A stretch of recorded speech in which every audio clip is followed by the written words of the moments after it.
All right. And as I said, I'm Jennifer Rhodes. I'm one of the career advisors here on the CPD team, coming to you from Tempe, Arizona. And I have my wonderful colleague, Sandy Brown, who is presenting and co-presenting as well and be sharing her expertise in working in higher education and also the community college sector. Before we get into the official content here, we do have just a couple of housekeeping items. Um, and if someone's asking me to end the music, I'm sorry, I don't, does anybody else hear music? I don't hear music. Okay. So Hmm. I'm not sure what's happening there. Um, Hopefully you'll be able to hear us okay here, Nina, in a moment. Um, so accessibility, just a couple of housekeeping items before we get started. During the presentation, of course, feel free to take care of any bio needs that you have, moving, stretching. We definitely want you to take care of yourself as you are working or learning with us, I should say. Please do make sure that you remain on mute. We have muted everybody automatically, but we do want to minimize any of that background noise. And something that we can do to make the presentation more accessible, please let us know. You do see our email address here if you have any questions that you would like addressed outside of this presentation. There is the careers@wgu.edu. We do have same day service as well that some people don't know about. So if you need more immediate assistance from us, first of all, you can schedule appointments on our website. But if you need more immediate assistance, we have this phone number here, 877-214-7008. And you can do our weekday drop-in advising, get a call returned within 24 business hours to assist with more of those immediate needs. This session, as you may have seen and heard, is being recorded and will be sent to all who has RSVP'd for this session so that you will have access to the information again. So starting out with the agenda, like we said, we know that the topic indicated in Handshake is focusing on community college position acquisition, but we did also want to give you a broader view of what is available within higher education. Because what we found is a lot of people, they have interest in community college, but maybe they didn't know that, hey, there is a whole group of student service positions that you could consider at a university. Or what is the difference between teaching at a university versus a community college? So we want to give you an overview of the higher education landscape in general, some of the reasons that some people may go into those positions, what you can pursue with a bachelor's degree. What are some top resources you can use to locate opportunities? What should you consider when preparing your application materials? Um, Items like reflecting on your personal brand, expanding your network. And I will speak from personal experience. I have worked in student services. This is going to date me a little bit, but over 20 years. And it is really, really important to network professionally, to get into different areas of higher education, especially if you're coming from a different discipline. But also when we're talking about community college teaching roles, a lot of times, not only will you need to meet their minimum qualifications for the teaching roles, but it is very important to know someone. And I will speak especially from the Maricopa Community College District. And I'll talk a little bit more about this at the end, but I made a connection at a professional conference with the woman who is now my department chair at Rio Salado College. And I had to still wait about a year to be able to teach for her once I made that connection. So it is really important to be a little bit more proactive and reaching out and making connections for opportunity. And we will talk about the differences between community college and universities in general, hiring, pay, benefits a little bit, those kinds of things. Considerations for interview preparation, next steps, and then Q&A at the end. So starting out here with why to work in higher education, I'm actually going to turn this over to my colleague Sandy Brown to chat a little bit about this and her experience. Well, hello everyone. My name is Sandy. I'm one of the career advisors working with Jennifer. And thank you so much for taking time out of your day to be with us today. So hopefully we can make this more, as much as interesting as possible with the information that you're hoping for. Now, working in higher education, a lot of people decide why. Most folks will want to maybe look into higher ed to make an impact in their community. They're wanting to work with students. They're wanting just to get into the education field. Again, contribute to society for the greater good. So it's a lot of that human services type of desire to make a better world. Um, Also, there's lots of job security. I can honestly say that I've been in higher ed close to 22 years. I've been here at WGU for just a little over a year, but then I spent almost 20 years when I lived in Washington State. And I see there's somebody in our audience from Seattle. Go Hawks, right? So I will also talk a little bit later about my experience with that, with the community college. Um, so job security is always good. Benefits. There's a great work-life balance for most positions. The personal development, they always value growth. So they know that their employees are always maybe, looking for moving up, getting into higher level, whatever your career goals may be. So there are always opportunities in community college and university level for all kinds of different types of jobs. It's sort of like a, a self-contained city, community where there's lots of opportunities going. Okay, how about the next one? Career paths. Yeah. So, career paths in higher ed, and maybe some of you kind of already know that you might want to teach. But there are also lots of different types of jobs, like I was saying. Academic faculty, again, with the teaching or the research or publication. Administrative roles, lots of administrative roles, enrollment, advising, student affairs, academic affairs, to name a few. So there's lots of different departments that have those administrative roles that if you've got experience being at an administrative secretary, executive secretary, or just getting, working as an admin assistant and you want to move to higher ed, a lateral move might be looking at an administrative role and in community college or higher ed, or I mean a university.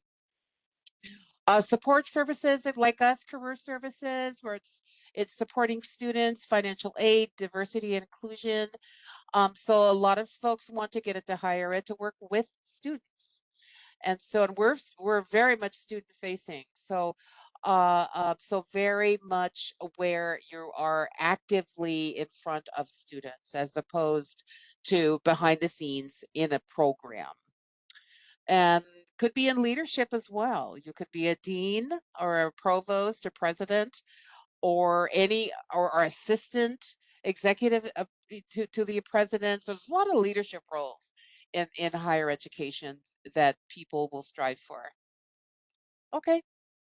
So what jobs can I apply for with a bachelor's degree? This is one of the big questions. If I have a bachelor's degree, can I find a job? Yes, you can. Um, it could be in student affairs and advising. It could be admissions, academic advisor, and many student support roles. But I will tell you that if you go for something like an academic advisor or anything that is student support, is that they're going to really look for people who have experience working with students in some capacity. Maybe you were a tutor, maybe you um, were active in your kid's school. So be thinking about that. So if you want to have a job where you are working with students as an advisor in some way or student support role, that how can I get experience working with students? Or if you're more, drawn to administrative roles and office roles, program coordinator is a big one, office manager, even grant coordinator, just to name very few. Program coordinator, you will find a lot through different programs. Interested in finance and operations, maybe get into the financial analyst or assistant, procurement, registrar's assistant, or a specialized in technical roles. Maybe you're into IT, which they need lots of support for. They need IT support, librarian assistant as well, social media specialist, fundraising assistant. So all across the board, lots of different IT technical roles, specialized roles um, to look for. But I'll tell you, it does depend on the department requirements and qualifications. You have to read those very carefully because they do, when they mean minimum requirements, that's exactly what they mean, is that you have to meet all minimums to be moved, in the to a considered pile if you want to get interviewed. Just so you remember that piece is that whatever the minimums, you're going to have to meet all of those. Okay. Now, finding jobs in higher ed, where do I look? So you don't want to cast a wide net if you can help it.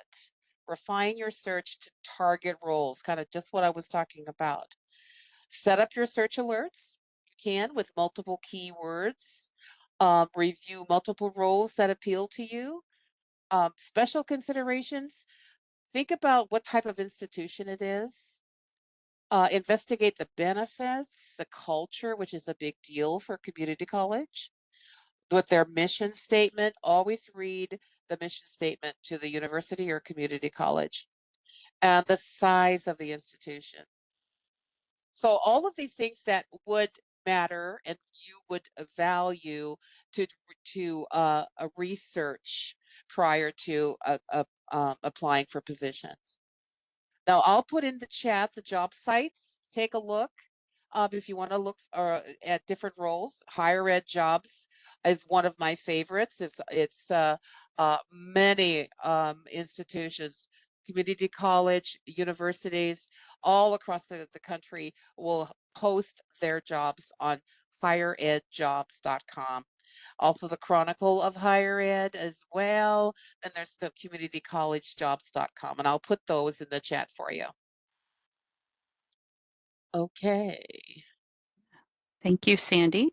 And I wanted to mention too, with higheredjobs.com has been my favorite site throughout my career.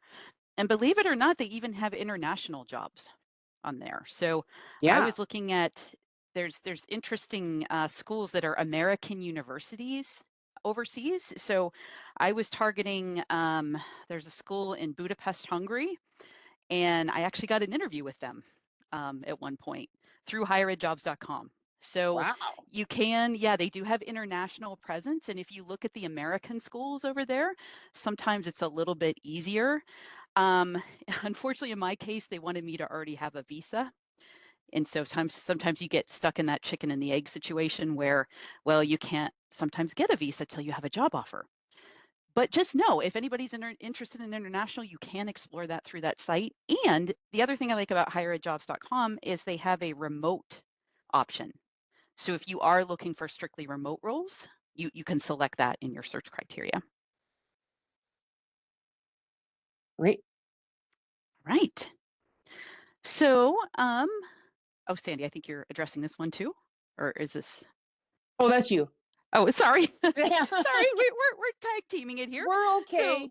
yeah. We're okay. So in terms of preparing your application, there are some important points, and especially if we're looking at this in terms of, say, community college teaching. Now, a lot of the experience that I speak from has to do with the Maricopa Community College way.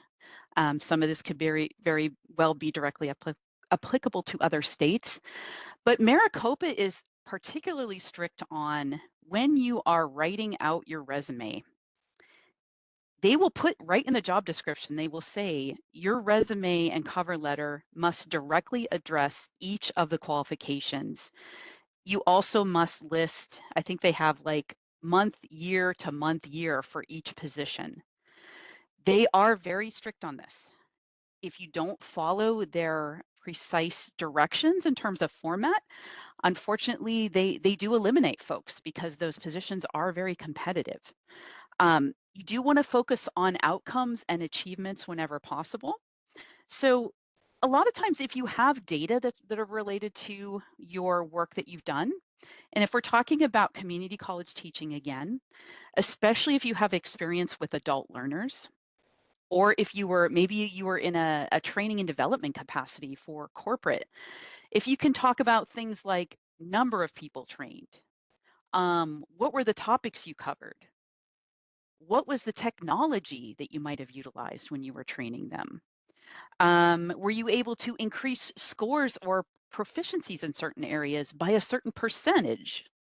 That would all be great kind of information to include. Also, prioritizing your most relevant roles.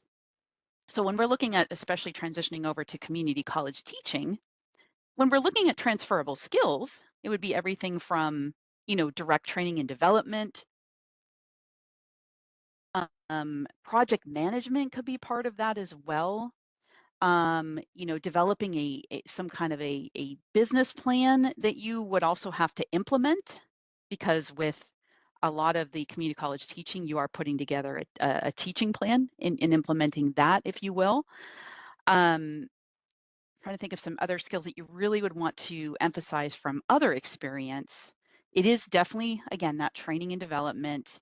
It is working with diverse populations as well. That is going to be a big key factor because, especially at the community college sector, you have students from all walks of life, all ages, all backgrounds. So any way that you can explicitly state that information will show you to be a strong candidate when you have that background.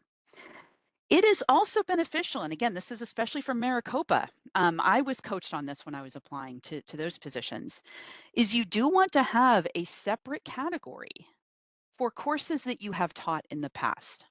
So for me, I have taught at Mesa Community College, Rio Salado, online and in person. Um, I'd say that those are my two main places that I have taught. And so for that, you would want to have a separate category about courses taught where you put the codes, excuse me, like CPD 150 is a course I teach. And then you would put, intro to college. So you would put both the course code and the name of the course. Sometimes they even want you to put the number of credits that you've taught. So emphasizing that is important if you have that background of already teaching courses. Then the other important point, no matter what area you work in higher education, is a tailored cover letter. So you do want to make sure in that cover letter that you address certain points. One of the things that they look for is, first of all, that you name the position for which you're applying. They're also pretty big on, believe it or not, including a requisition or job ID number. So putting that in parentheses, now important. Usually in that first paragraph, you'll mention the position for which you're applying, where you heard about it. And this is really big, especially if you've had a referral. So the name of a person that is referring you, especially, I'm keep going back to Maricopa because that's what I'm familiar with, but they're really big on having a referral person, especially if you have that name to put in there.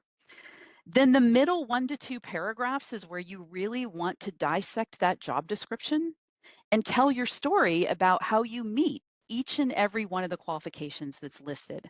So like Sandy said, in these higher ed positions, you do need to meet the minimum qualifications to be considered. And you need to meet all of the minimum qualifications. So talking about how you've demonstrated ability to work with diverse populations, for example, creating and delivering a lesson plan, utilizing technology to enhance your teaching, for example, um, assuring student success in one way or another. So making sure you're addressing each of those points directly using some of the exact phrasing from the job description, because we also have to keep in mind that we're working with ATS.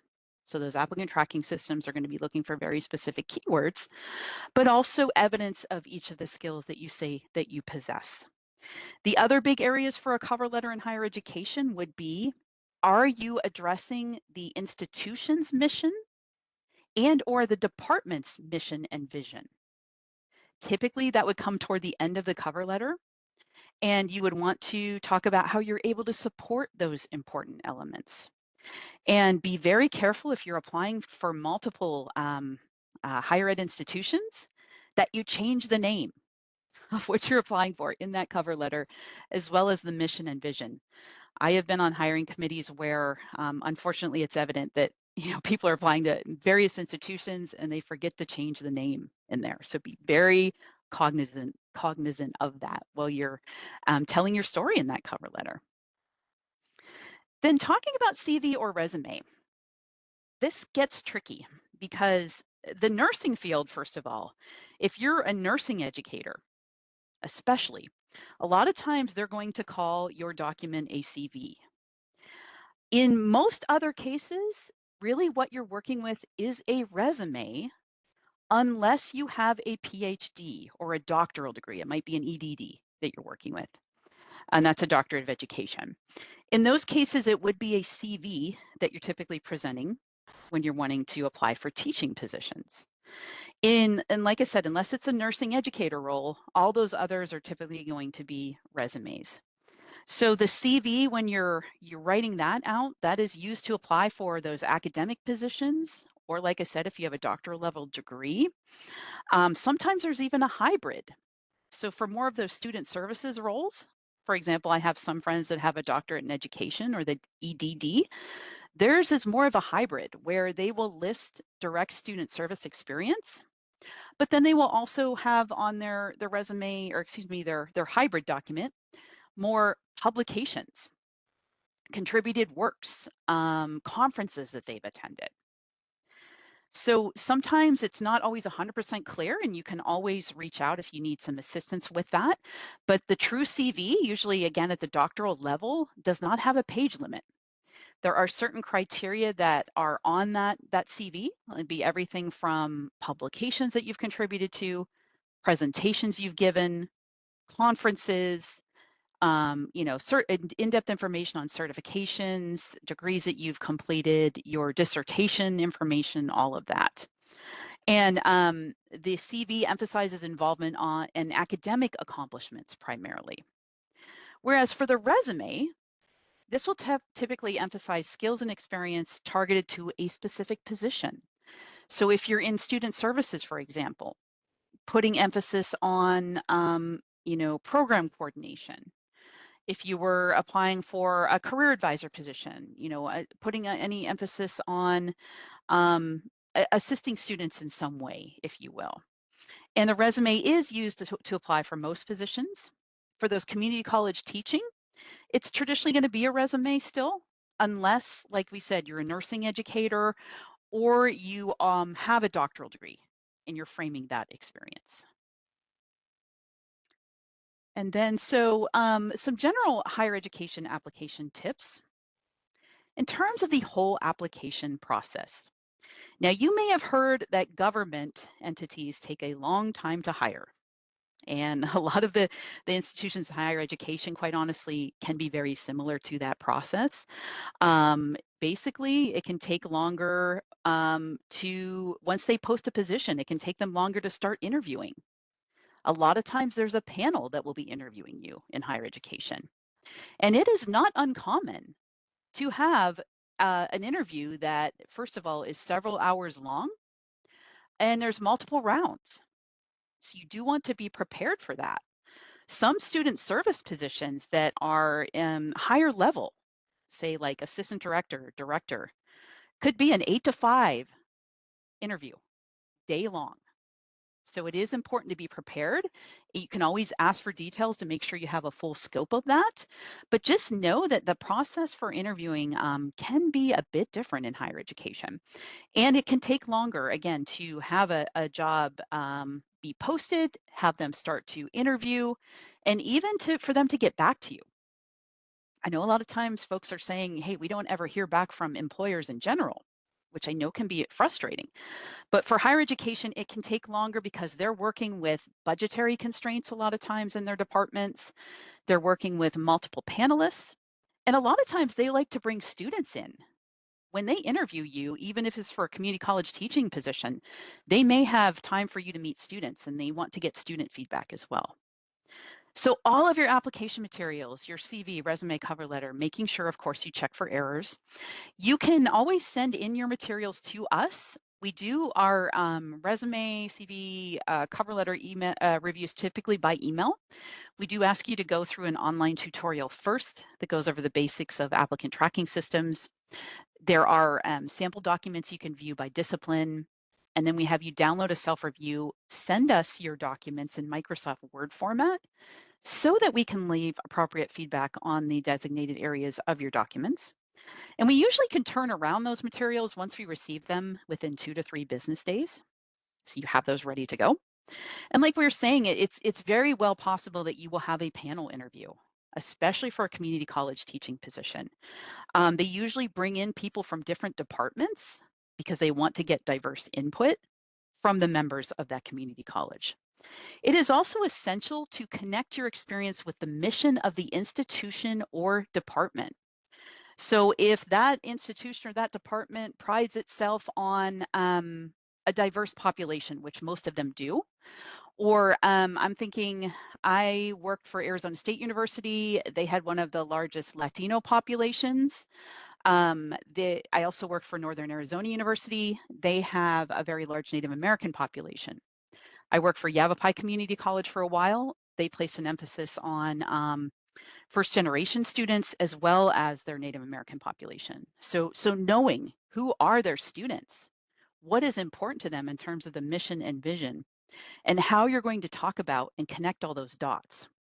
The other thing I would recommend as you're preparing is to have stories to tell that back up your experience, especially when it comes to working with diverse populations. Again, that is really big in higher education. So if you can talk about working with adult learners, but also having a student success story, and talking about how you have been able to work successfully with diverse populations. Those are common points that they will touch on. Then going into a little bit about strengthening your personal brand and expanding your network. Because higher education, and this has been my experience and I've seen it around me, if you're coming from another discipline, so maybe you're coming from like another government sector, or you're coming from K through 12, you're coming from corporate, it can be a little bit challenging to break into higher education, whether it's a student service position, especially if it is adjunct community college teaching. It really is essential to be intentional about a networking strategy. So the way that I obtained my first adjunct teaching position was through some networking that I did at a local professional development conference. But it is also essential to have a strong personal brand evident through your LinkedIn profile. Over 90% of employers in general use LinkedIn to pre-screen candidates. So if you haven't done this before, I would take a step back and say, what's my personal brand that I am really trying to get across here? If I were to tell someone in a few sentences what I do, why I do it, and what sets me apart, what would I say? This is especially in a higher education context, if you will.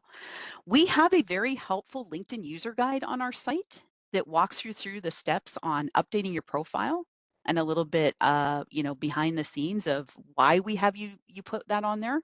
There's also some tips on getting started networking. So definitely I would recommend working through that, and then you can send your LinkedIn profile into us for review as well. And looking for ways to build skill sets, internships, volunteering. Again, like I said, coming from a different industry and trying to break into higher ed can be a challenge, but it's definitely possible.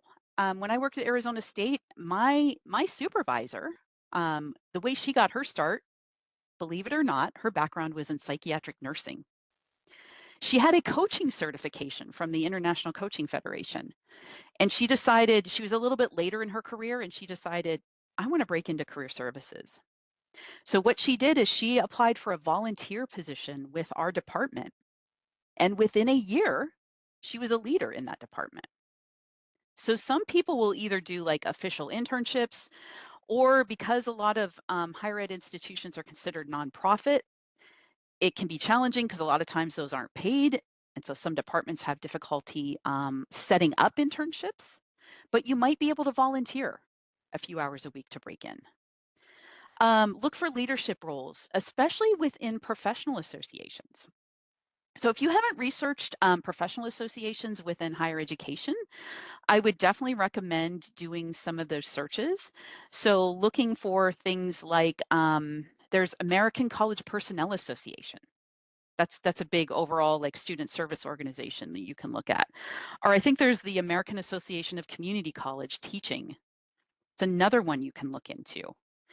And depending on the discipline, you can start to become familiar with these professional associations.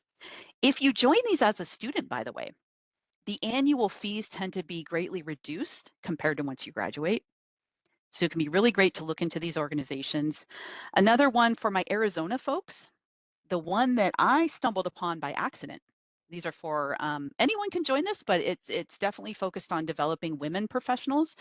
There's a group called Arizona Women in Higher Education, or AWE. And that particular group, they have a conference every year in Flagstaff, and it's an excellent way to network with higher ed professionals. That is where, again, I made the connection with my department chair from Rio Salado. And I did a presentation there, and she really liked it, and she liked my style, and we started talking. And I was asking her about community college teaching roles. She said, I don't have anything immediately, but send me your resume and I will keep you on file. It did take me about a year to break in, but I've been teaching with her for over 10 years now. So it is excellent to look at these professional associations, not only on the national scale, but see what's available within your state, because that is a great way to network with those like department chairs and people that might be able to hire you as well.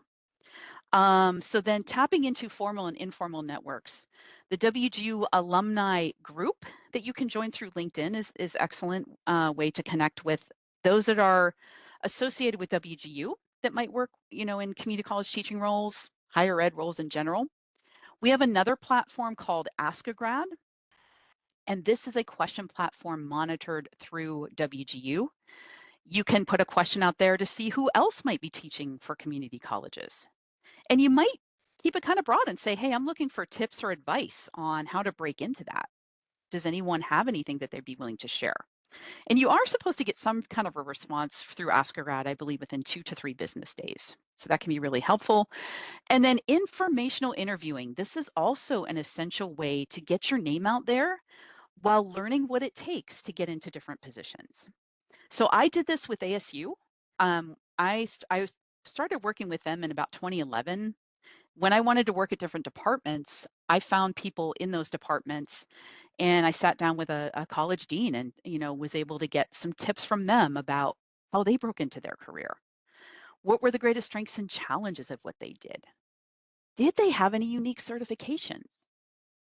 And did they recommend those? And were there other people they recommended I speak with? I highly suggest that anyone that is exploring community college teaching do at least one informational interview with someone at that institution that they're looking at. And it's tricky because you typically want to do this either before you apply for a position or after an active search is closed. Typically, you want to avoid trying to do informational interviews while you might be a candidate, because what that can do is put that person that you might be, reaching out to into a situation where they might feel like they're favoring a candidate. So again, like before you're looking to do something or after a search is closed is a great way to set up an informational interview with someone at an institution of interest. All right. So then for this one, differencing between universities and community colleges for job seekers, the hiring process. Sometimes it takes a bit longer for universities, 3 to 6 months. Community college might be a little shorter, 1 to 3 months.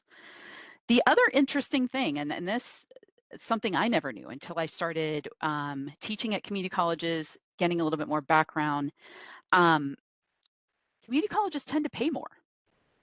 Community colleges tend to pay more when it comes to student services positions, as well as some of their adjunct faculty. Now, the minimum typically to qualify for community college teaching roles in most disciplines is going to be a master's degree. And what happens is for Maricopa, again, this is my experience. I came from Pennsylvania. my degrees are from Pennsylvania. And what they did is they dissected my transcript. And some of my courses, unfortunately, from my master's did not precisely match up with what their required courses were. So I actually had to take a couple classes here in Arizona to be fully eligible to teach. So just know that if you did receive your degree from another state, it might be a similar process where they do take apart, kind of dissect your transcript, and you may need to make up some courses. It really depends. If you're, wanting to teach here in Arizona, it's a lot easier, honestly, if you have a degree from Arizona to map that out. But the compensation, like I said, tends to be higher at the community college, but the benefits are different. So it's nice, a lot of times with adjunct teaching, you're not so much a part of the state pension system. But if you are working for those full-time positions, both at the community college and university, a lot of times you can be eligible for a state pension depending on the state you're in. Um, and the other thing to keep in mind is that the healthcare benefits tend to be a lot stronger at the university, as well as sometimes the tuition benefits are better too. So while the take-home pay might be better for the community college, you do have to look at everything holistically.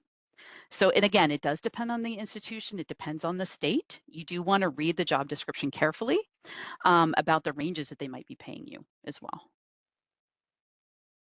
Okay, and I'm going to turn it over to Sandy for this one.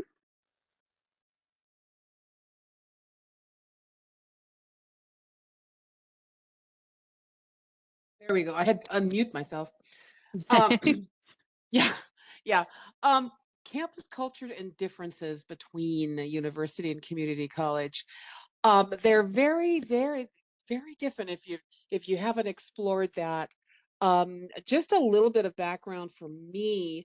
I started um, at my local community college with a position that was during my master's degree, where I had to do a practicum. And I started, and I got this again through, like Jennifer, I got it through networking with a friend of mine who was also going through the same master's program that I was, and she was going to do this uh, in a practicum, and but she said it's not meant for me; it's meant for you. It's more up your alley. And I go, okay. So, and it used to be called Displaced Homemaker Program.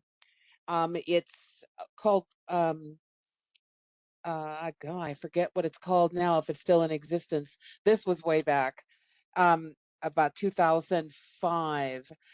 And basically, that's how I got into community college teaching, was through this role. And it was a really great lesson in learning about community college culture. And then when I transitioned to university, got the job at my university in Washington, in career services, then I could really see the differences where university, like it says here, for the mission and values, university level is a lot of it, it is prestige, scholarship, global impact. There's a lot of that kind of expectation. Where community colleges, they're much more into community service, equity and inclusion. So their mission and values are often a little bit different. For the student body, the university traditional, full-time, usually the 18 to 22 um, um, ages for the students because it is a 4 year and then you get them right after high school, many of them. Where community college is much more diverse, often part-time adult learners, they might be working. So that class environment is very different. Where community colleges, the classes might be typically smaller. Instructors are more often focused on teaching than research. And so you've got that a different aspect to teaching at a community college level. For the environment, usually universities are very competitive. more scholarly, if you want to, if you will, where community college is very collaborative and very practical, where university students are generally expected to be more independent, managing schedules, navigating, their programs, advocating for themselves, where community colleges often provide more structure and support and flexibility for students. So that can be very helpful for students juggling that, multiple responsibilities. And so community college, the demographic can be different as opposed to the university level, where I spent 16 years working at the university level, where that is where the students that I saw were mostly between the 18 to 22 age level. So it it is very different. I loved community college, and I would love to get back to teaching at community college level as well. So it just depends on where your interests lie. You know, um, so definitely look at the mission of the college that you're looking at or considering, their values, what's their demographic, what is some of the activities, where a university will have much more social scene and campus life, where they're pretty vibrant social culture, clubs, dorm events, football, large gatherings. So we're a community college, they'll have clubs and events too, but the participation is typically lower. People often just come to class and leave. So it feels less socially immersive for students, where you don't have to feel like you've got to be, involved in the campus, social scene. So it's much lower, lower energy. People are there for a purpose. So it just depends on what you're interested in.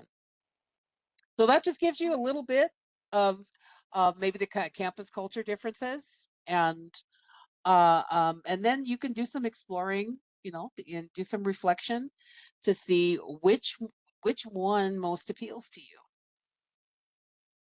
Okay. Perfect. Yeah, thank you, Sandy. Those great insights. Mhm.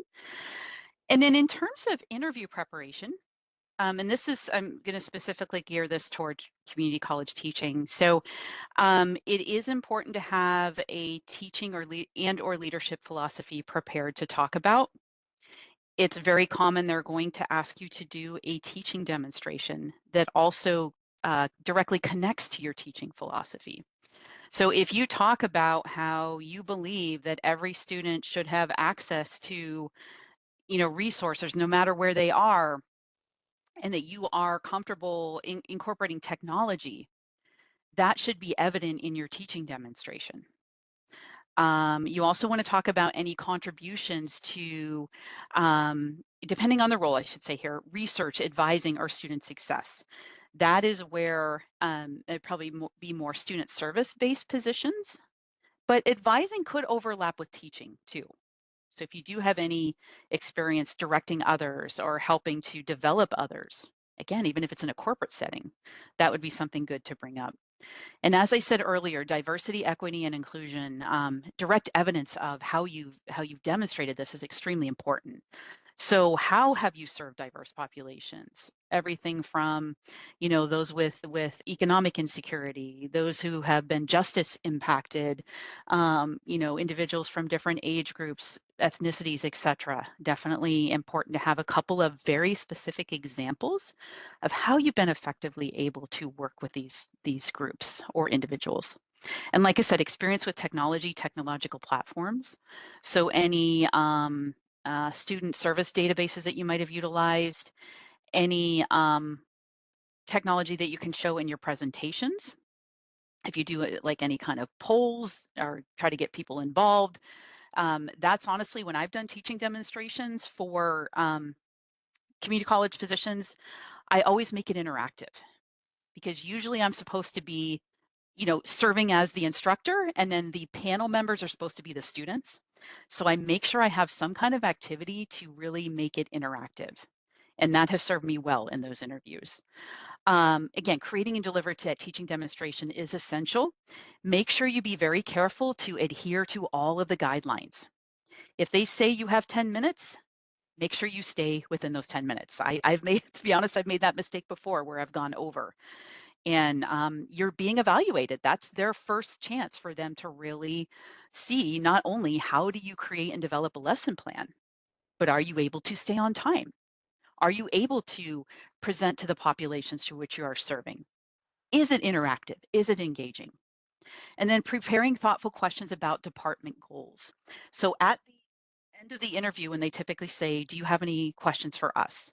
You do want to show that you have thoughtful questions. So not questions that can be easily found on the website or the job description, maybe asking more about culture or more about what do you personally believe are the top needs of your students.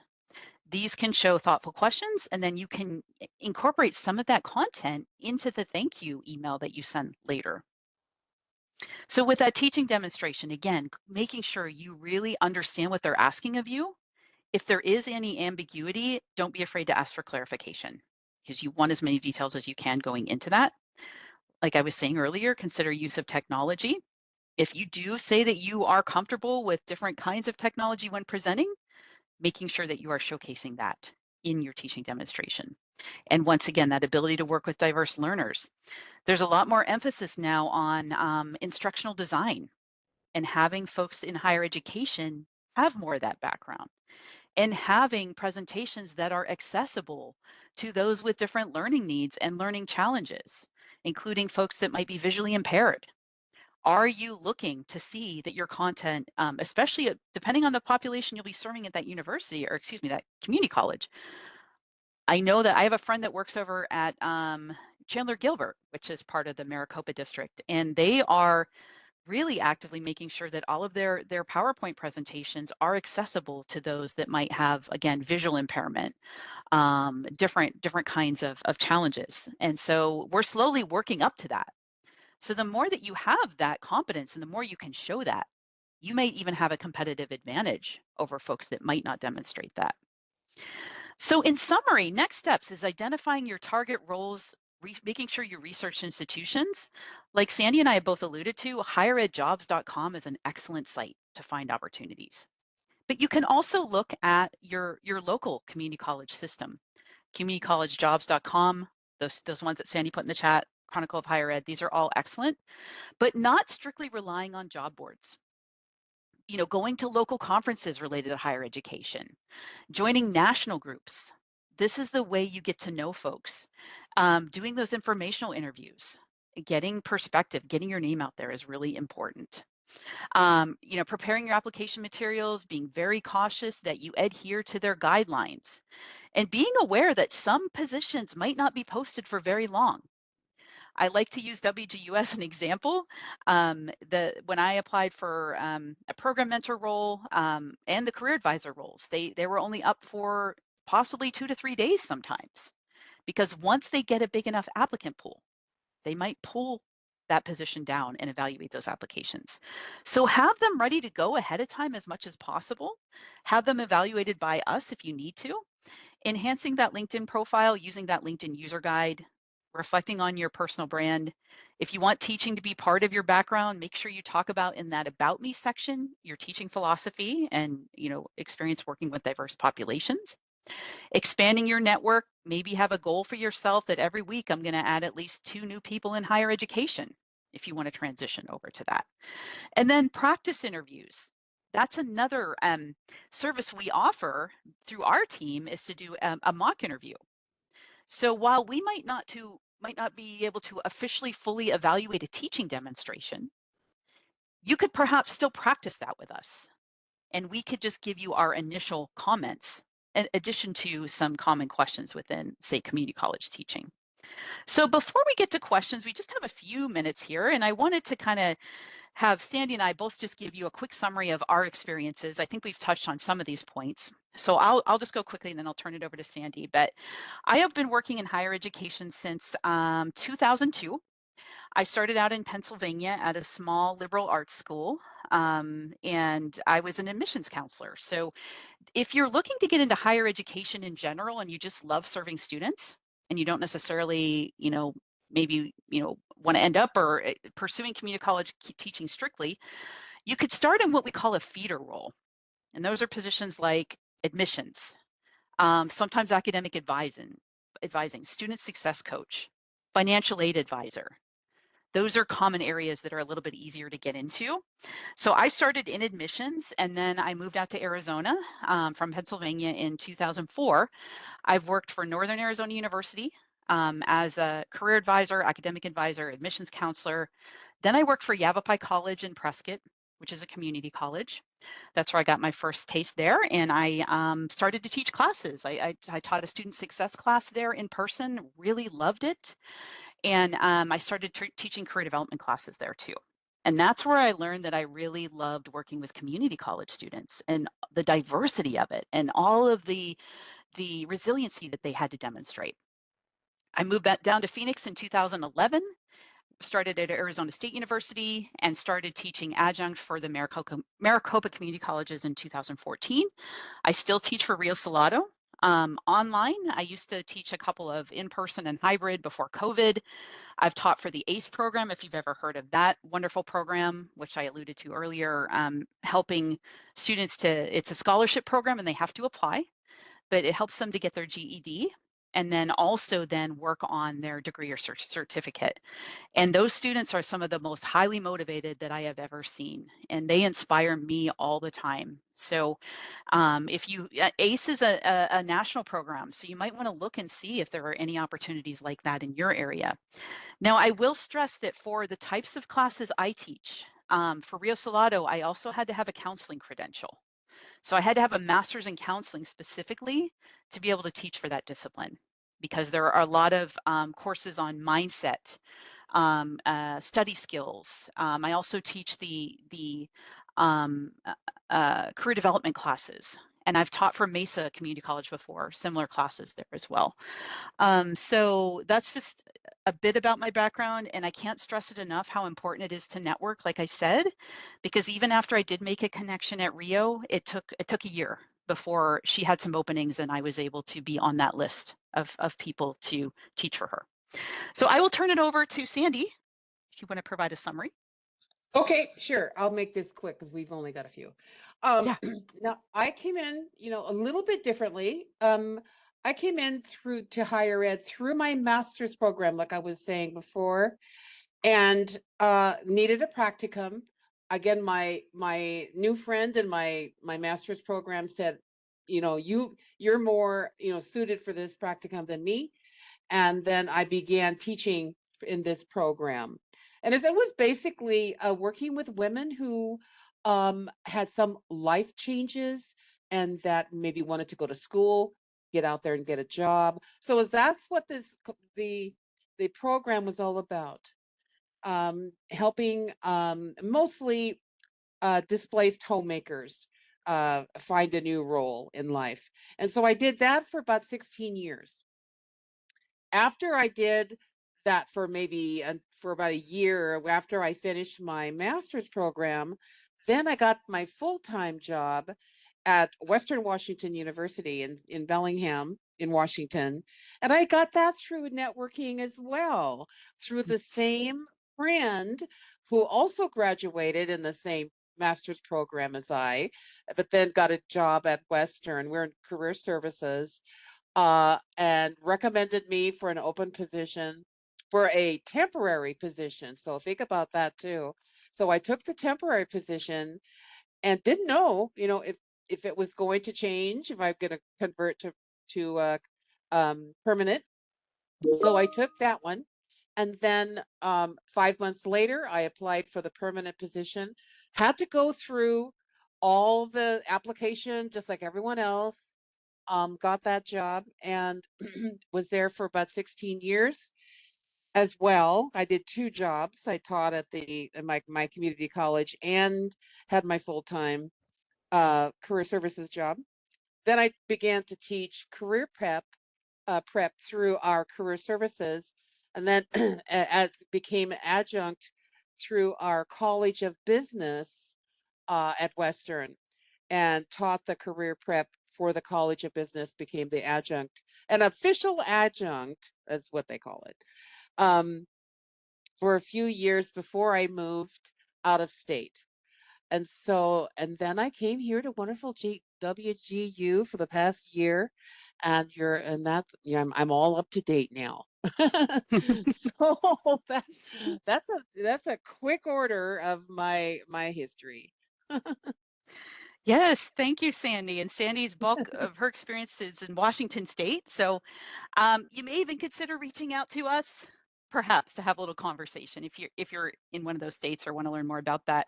But thank you. I know we're at the top of the hour here in just another minute. So just as we wrap up, if you have a chance to, on this last slide here, to scan the QR code and do a survey, we would love your feedback. But we'll also be sending out a copy of the recording and a survey later if you don't have time to present it. So really quickly, if there's any last minute questions or feedback, please feel free to put that in the chat here.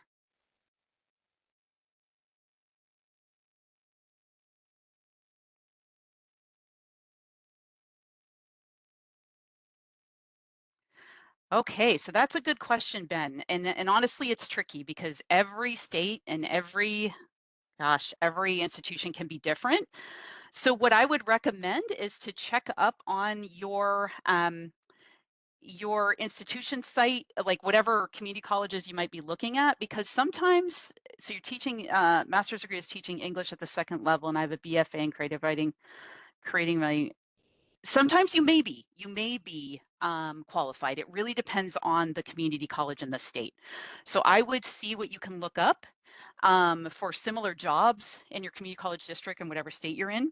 You can also use LinkedIn and look up people that might be teaching for English classes for that community college in your state and see what credentials they have. The third option is sometimes you can even reach out to a department chair for that institution and see if they'd be willing to communicate with you. Sometimes they can clarify that information as well.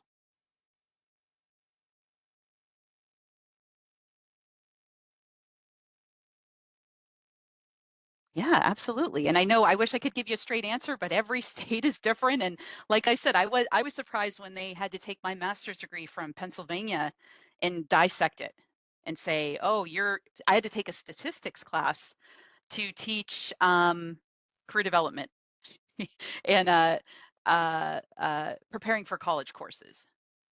And I never expected that. I thought my statistics class from PA would be good, but sometimes they will dissect your degree and say, hey, unfortunately, this isn't equivalent to what we need. So that's why it's tricky. Like every state can be different. Yeah, I would add, definitely, that's very true. I know sometimes that they'll look for a master's degree in the subject area, or a master's degree with at least 18 graduate credits. So it's Yes, very yes. different. It can be very different. And what level of English you would be teaching, if it's more of basic writing, or you might be limited to like literature courses, or it just depends on what they have available, I think. Absolutely. A great question. Any other questions from folks?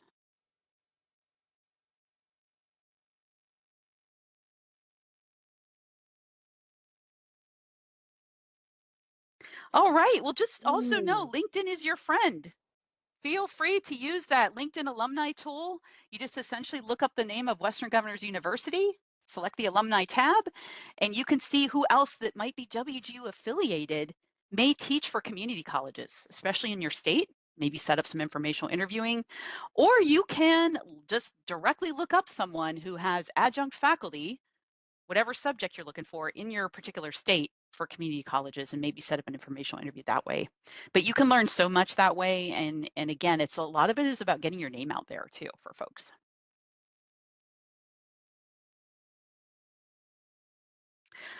All right. Well, we don't want to keep you. We're so glad that you were able to take some time out to join us today. And hopefully, again, this is some helpful information. We will be sending out the recording you can have access to. And best of luck if you're exploring those positions. I think it's wonderful if you actually can get in with a community college, because a lot of times they might post other opportunities that you might still be eligible to teach as well, just depending on what they need and what the requirements are.